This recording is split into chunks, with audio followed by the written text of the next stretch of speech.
HP ini udah lama banget sih berlayar di dunia Indonesia, tapi ternyata Snapdragon yang melekat di dalam tubuhnya nggak bisa dipungkiri sih, masih gokil. Beli gak ya sekarang?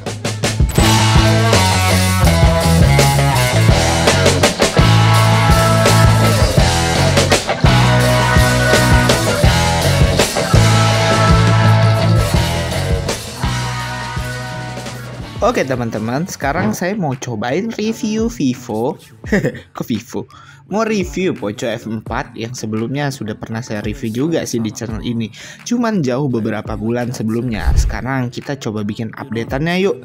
Gimana sih kalau kita beli di tahun 2023 dan apa masih worth it? Karena sekarang udah banyak juga sih handphone baru yang murah dan kenceng. Cuman emang jarang ya pakai Snapdragon.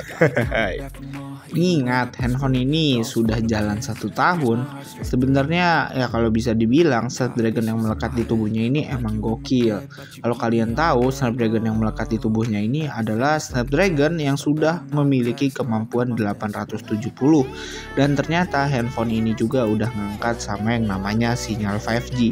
Sebenarnya walaupun sudah 1 tahun, handphone ini sebenarnya masih worth it aja kalau mau kalian beli di tahun-tahun sekarang. Untuk kompetitornya mungkin ada sama yang namanya Vivo V27. Di situ kalian ngambil aja yang serian 5G. Nah, tapi untuk kalau kalian bandingin soal desain, mungkin kekinian itu jauh banget sama yang namanya Vivo V27. Model Vivo V27 itu cenderung lebih tipis dan jauh lebih bagus kalau saya bandingkan dengan Poco F4 ini. Karena ya jelas ya dia sudah pakai 3D curve design, cuman kalau Poco ini masih kotak-kotak gitu ya, rasanya ya B aja. Cuman kalau kalian mentingin sama desain itu ya saya sih milih Vivo gitu sekarang. Tapi kita kan gak cuman ngomongin itu doang ya. Oke, kita lanjut. Untuk kemampuan yang diberikan oleh Poco F4 ini, dia memberikan ada kemampuan 8GB RAM dengan penyimpanan 256GB. Kalau kalian bandingkan dengan handphone sekarang ya memang kebanyakan harga segini. Ya dia memberikan kemampuan seperti itu, jadi masih sama-sama aja. Kemampuan 256GB di handphone sekarang dan handphone lama itu sama aja guys. Cuman ya enaknya kalau kalian ngambil handphone yang penyimpanannya besar, kalian bisa bebas aja sih mau masukin apa aja, foto-foto atau gambar-gambar ke handphone tersebut. Sayangnya di handphone ini nggak dikasih tuh sama yang namanya micro SD. Nggak tahu kenapa kalau handphone yang udah naik harganya ke atas, dia emang nggak dikasih sama yang namanya slot micro SD. Padahal gokil ya kalau kalian punya yang kapasitas 256GB ditambah lagi sama yang namanya micro SD 256GB, terus dikombin kan jadinya unlimited storage. Gitu guys. Oke, sekarang kita beralih tentang layar. Kalau kita ngomong-ngomong soal layar, Poco F4 ini emang gak kalah menarik sama pesaingnya, yaitu Vivo. Sebenarnya Poco ini masih bisa bersaing loh sampai sekarang meskipun sudah 1 tahun berlalu. Poco F4 ini mengusung layar AMOLED dengan kemampuan 120Hz. Ya, kalau kalian tahu, ini 120Hz bukan 90Hz. Itu bikin kalian nyaman saat melakukan multitasking, nonton film, or maybe kalian akan merasakan kenikmatan warna yang dikeluarkan oleh handphone ini karena sudah mengusung layar AMOLED. Nah, layar AMOLED yang tadi itu didukung dengan kemampuan keterangan yaitu 1300 nits peak. Semakin terang nitsnya, maka kenyamanan kalian saat menggunakan handphone di luar ruangan itu pun semakin mantap. Jadi nggak kelihatan handphonenya mati meskipun kalian di luar ruangan.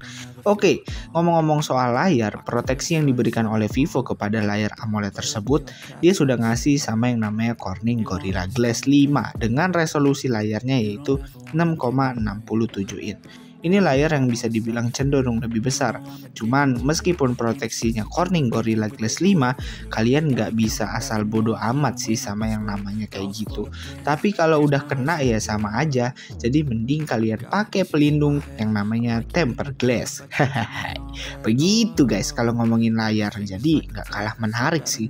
Soalnya sama-sama AMOLED. Udah AMOLED ya 120Hz. Jadi nggak ada perbedaan. Tapi di nitsnya ini mantep 1300. Gitu. Sekarang kita bakal ngomongin tentang kemampuan kamera dari si Poco tersebut ya. Ya, kalau kalian tahu kameranya itu ada kemampuan 64 megapiksel dengan ada wide juga, PDAF dan OIS, lalu ada 8 megapiksel ultrawide dan 2 megapiksel makro. Ada juga kemampuan videonya bisa di 4K 60 fps, 1080 di 60 fps, lalu selfie kameranya dengan kemampuan 20 megapiksel dan videonya 1080 30 fps. Ini cukup menarik banget gak sih? Dia sudah support sama yang namanya perekaman 4K dengan kemampuan 60 fps. Mungkin untuk perekaman dari 60 fps 4K ini masih bisa diandalin banget dari Poco F4. Kalian gak perlu risau sama yang namanya kamera jelek atau burem atau geter, karena udah ada OIS. Dan pastinya dia sudah support 4K 60 fps. Kemampuan layar tersebut sih yang bikin saya jatuh cinta sama handphone kayak gini. Apalagi kalau kalian tahu sekarang itu udah ada yang namanya fitur aplikasi Google Kamera.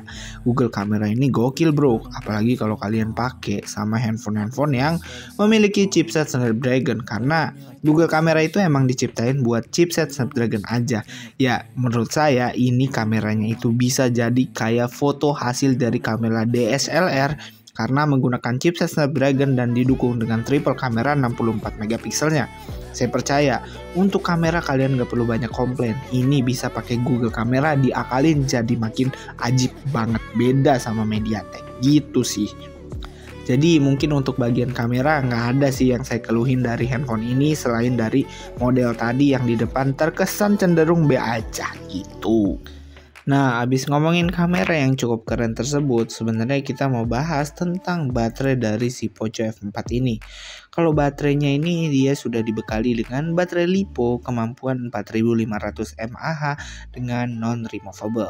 Untuk kemampuan chargingnya dia sudah membantu di fast charging ya, 67 watt charging. Poco klaim dia bisa menyentuh 100% di waktu 38 menit aja. Dan kalau kebutuhan kalian cuman gaming, sosial media, tapi gamingnya santai aja ya, sosial media ekstrim, itu layar bisa bertahan di sekitar 4 jam lah ya kalau dipakai-pakai. Cukup boros nggak menurut kalian? Hah?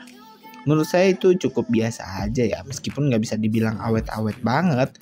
Ya hitungan 4-5 jam itu ya standar. Tapi kalau kalian tahu pengecasannya ini yang ngebut bikin layar dari handphone ini bikin nyaman, terus kemampuan dari handphone yang ngangkat juga, kalian hanya butuh 40 menit lah buat ngecas 100%.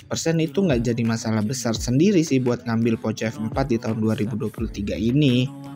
Nah jadi gitu, untuk penggunaan baterai ya udah cukup sih. Tapi kalau kita ngomongin handphone kan nggak cuman itu doang.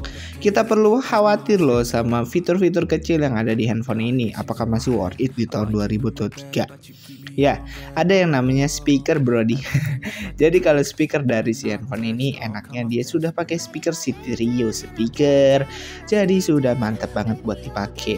Nggak cuman mono. Jadi stereo speaker itu handphone keluarkan suara dari speaker bawah dan juga speaker atas, yang bikin kalian makin nyaman buat dengerin musik secara real time dan langsung dari speakernya.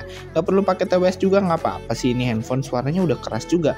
Dan pengeluaran suara yang mereka keluarkan juga cukup asik ya, bassnya cukup terasa dan nggak terdengar lebih cempreng sepertinya. Jadi saya masih rekomendasi untuk bagian speaker dari Poco F4 di tahun 2023. Nah jadi gitu, untuk chipsetnya oke, speakernya oke, layarnya oke. Menurut kalian apakah masih worth it buat beli? Saya rasa buat gaming ini sih oke banget, apalagi buat multitasking doang ya. Karena Xiaomi masih tetap mempertahankan prosesor yang 800 tadi guys. Saya rasa ketetapan Xiaomi dalam memilih Snapdragon 870 5G di handphone Poco ini sangat cocok banget, karena handphone kalau dipakai main game juga udah nggak terlalu anget, kecepatannya juga udah kenceng banget. Melihat dia sudah seri 800 ke atas, yang artinya ini sih bisa diadu ya kalau pakai Snapdragon 870. Masih bisa dianggap handphone yang memiliki kecepatan terkencang di harga sekarang. Mengingat harganya sudah di 5 jutaan dan ini chipsetnya masih kencang banget dibanding handphone sekarang meskipun sudah berjalan 1 tahun gitu. Kalau kalian yang suka gaming, saya rasa sih ambil aja nih handphone, nggak terlalu panas juga. Untuk gaming nggak usah ditanya karena udah pakai Snapdragon. Dia juga udah pakai Snapdragon. Kelebihannya bisa akses fitur yang namanya Google Kamera, itu namanya Google Sakti boy. percayalah, kalian coba aja nih, nanti ada saya sertakan video pakai Google Sakti itu gokil banget, gila. Gitu ya guys. Oke, mungkin cukup sekian dari saya. Assalamualaikum warahmatullahi wabarakatuh.